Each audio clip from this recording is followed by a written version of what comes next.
DG दुकान से जुड़कर हमारे किराना कारोबार अपनी लागत घटा सकते हैं, समय बचा सकते हैं, अपने लाभ को भी बढ़ा सकते हैं। इस प्लेटफॉर्म पर वितरकों को डिजिटल ऑर्डर और डिजिटल कलेक्शन की सुविधा भी मिल सकेगी।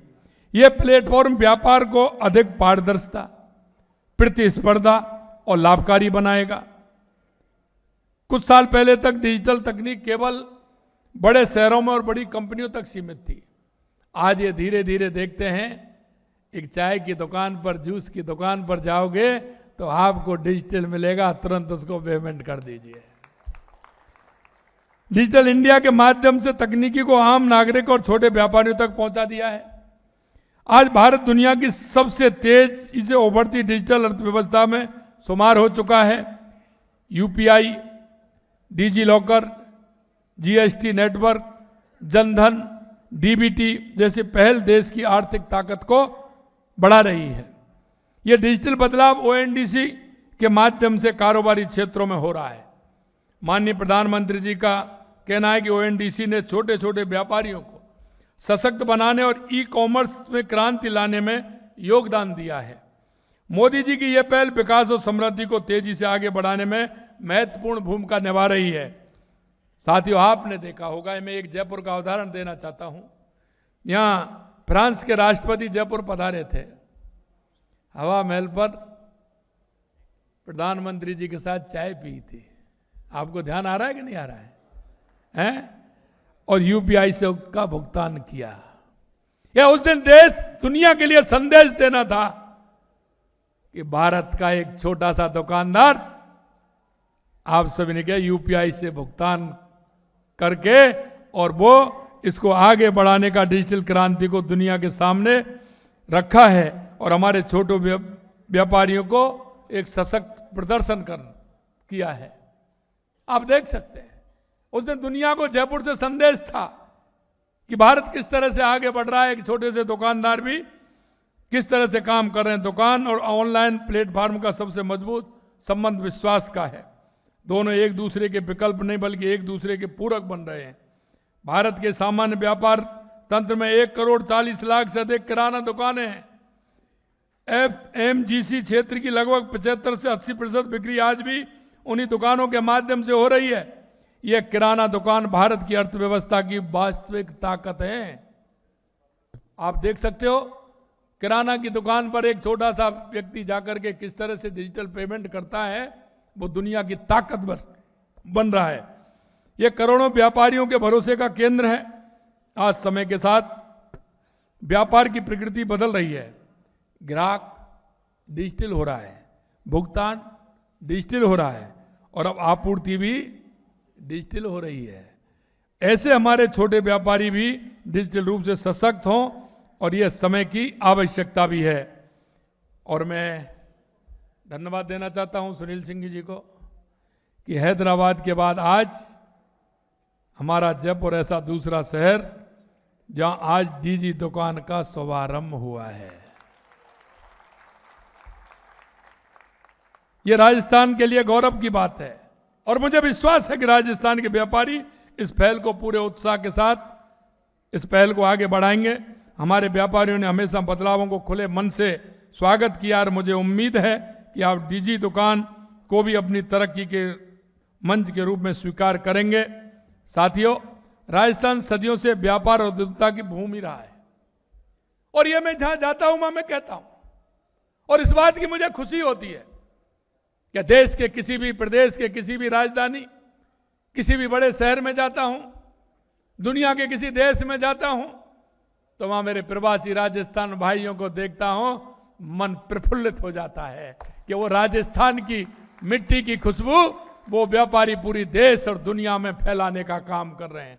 मैं आज के कार्यक्रम के माध्यम से उनको धन्यवाद देना चाहता हूं कि उन्होंने राजस्थान के मस्तिष्क को गर्व से ऊंचा कर देते हैं।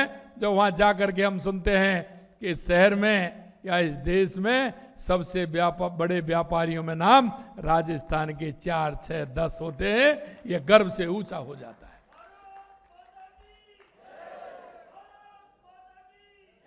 मित्रों, मैं आपसे एक बात और कहना चाहूंगा कि जब हमारी राजस्थान के अंदर सरकार आई थी हमने एक राजस्थान के लिए एक रोड मैप बनाया। देश के यशस्वी प्रधानमंत्री नरेंद्र मोदी जी के नेतृत्व में माननीय प्रधानमंत्री जी ने कहा कि राजस्थान में क्या क्या आवश्यकता है, उसको कैसे आप आगे बढ़ा सकते हैं, एक रोड मैप बनाइए। उनके नेतृत्व में एक रोड मैप बनाया गया। उस रोड मैप में क्या क्या आवश्यकताएं राजस्थान के लिए, उन सभी को उसमें समाहित किया गया। चाहे पानी हो, बिजली हो, उद्योग हो, और उनकी जो पहल है कि देश के अंदर 4 जातियां हैं, युवा, महिला, किसान, मजदूर, या ये हो।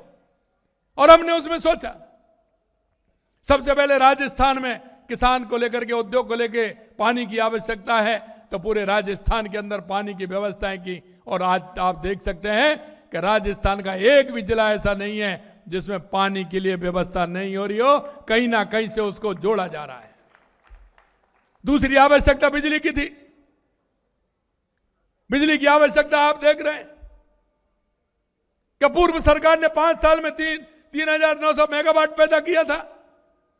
हमने 2.25 साल के अंदर 12,000 मेगावाट बिजली उत्पादन की है। और हमने कहा था 2027 में राजस्थान बिजली खरीदने वाला नहीं, बिजली बेचने वाला प्रदेश बनेगा। और आपको मैं ये भी कहना चाहता हूं कि पिछले 3 महीने के अंदर राजस्थान ने, जब बिजली की आवश्यकता होती है मई, जून, जुलाई के अंदर, उस समय राजस्थान ने बिजली बेचने का काम किया है। ये हमारा राजस्थान है जो 2.25 साल के अंदर किया है। हमने ये भी कहा कि किसान को हम 2027 तक दिन में बिजली देंगे, व्यापारी को 24 घंटे देंगे, उद्योग को और उपभोक्ता को 24 घंटे देंगे। आप देख रहे हैं कि हमने राजस्थान के अंदर 26 जिलों में किसान के लिए दिन में बिजली देना हमने प्रारंभ कर दिया है। उद्योग को पूरी बिजली दे रहे हैं। और एक तरफ जहां उद्योग की बात आती है तो पहली साल में हमने राइजिंग राजस्थान किया। 35 लाख करोड़ के एमओयू हुए, 9 लाख करोड़ से ज्यादा के जमीन पर उतर गए। ये मेरे व्यापारी भाइयों, ये राजस्थान के उन व्यापारियों की बदौलत, उद्योगपतियों की बदौलत हुआ है, क्योंकि उन्होंने एक माहौल बनाया देश के अंदर जिससे हमारे बाहर के उद्योगपति भी उसमें आए। और आज मैं आपसे कह सकता हूं कि हम व्यापारी के लिए जिस तरह से काम कर रहे हैं, हम चाहते हैं, देश के यशस्वी प्रधानमंत्री नरेंद्र मोदी जी कहते हैं कि हमारा हर वर्ग हमारा संतुष्ट रहे, उसको काम करने का मौका मिले, सरकार की सुविधाएं उसको मिले। हम सारी सुविधाएं उनको दे रहे हैं। और आप देख सकते हैं जिस तरह से हमने 35 नीतियां बना करके हमारी सरकार काम कर रही है। हम चेहरा देख करके काम नहीं करते, हम नीति के माध्यम से काम करते हैं। ये हमारी सरकार की पहचान है। पहले लोग चेहरा देख करके काम करते थे, कैसा है, कैसे आया है, क्या चाहिए, मोल भाव होते थे। आपने देखा है, वो अब हमसे कह रहे हैं। अरे मैं कहना चाहता हूं उनसे, आप ट्वीट कर सकते हैं लेकिन काम की परिभाषा आप नहीं जानोगे। राजस्थान की जनता का कभी आपने दुख दर्द दूर नहीं किया, आपने दुख दर्द देने का काम किया है। कांग्रेस ने जिस तरह से हमेशा से, चाहे व्यापारी हो, किसान हो, उद्योगपति हो, उसे लूटने का काम किया है। मित्रों, हम पॉलिसी बना करके काम कर रहे हैं। और मैं आप व्यापारी भाइयों, आपको मैं विश्वास दिलाता हूं, मेरे पास आते रहते हैं, अधिकतर आते हैं, यूनियन वाले भी आते हैं। कहता हूं मैं उनसे कि आप चिंता मत करिए, सरकार की पॉलिसी में जो आएगा हम निश्चित रूप से करेंगे। लेकिन व्यापारी भाइयों, मैं एक बात भी कहना चाहता हूं, और मैंने अभी कहा है कि आप वो लोग हैं जो आगे की तरफ चल रहे हैं। आने वाले समय में आप राजस्थान के प्रमुख उद्योगपति भी हैं। आगे हमको बढ़ना है। आप आइए, राजस्थान में अपना काम करिए। राजस्थान पोटेंशियल है, बहुत आवश्यकता है राजस्थान के अंदर, हर क्षेत्र में, किसी भी क्षेत्र में आइए। पर्यटन के क्षेत्र में आना चाहते हैं, पर्यटन के क्षेत्र में आइए। अभी यहां बहुत आवश्यकता है, हमारी होटलों की, रिसोर्ट की बहुत बड़ी आवश्यकता है। क्यों, आप देख सकते हैं मैं हर प्रदेश में जाता हूं तो मैं कहता हूं, दूसरे प्रदेश में जाओगे तो एक टिकट में एक फिल्म देख करके आओगे, राजस्थान में आओगे तो एक टिकट में कई फिल्म देख करके जाओगे।